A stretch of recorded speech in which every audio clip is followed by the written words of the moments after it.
Naimbag nga aldaw kakailyan. Again, this is Aurelia Awing, your business counselor mula sa Kagawaran ng Kalakalan at Industriya ng Kalinga.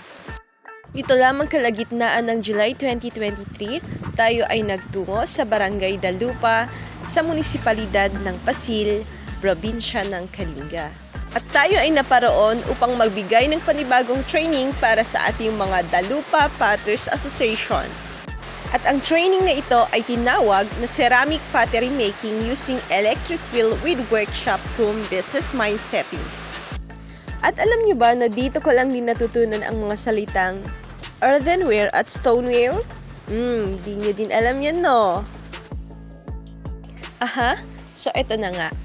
Ang earthenware, ito yung nakasanayan natin o yung nakikita natin sa komunidad na yung pinanggagawa ng mga pot, ganon, okay, na kung saan, kung lalagyan mo yun ng pagkain or lalagyan mo ng tubig, is medyo may malalasahan ka na clay or may maaamoy ka na clay or earth, okay?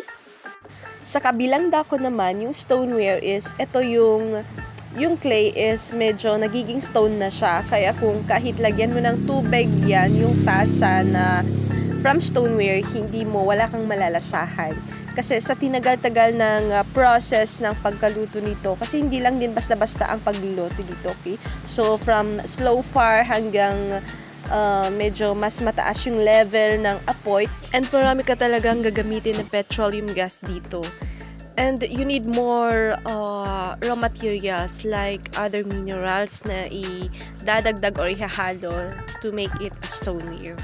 Nung tinitignan ko yung paggamit sa electric wheel,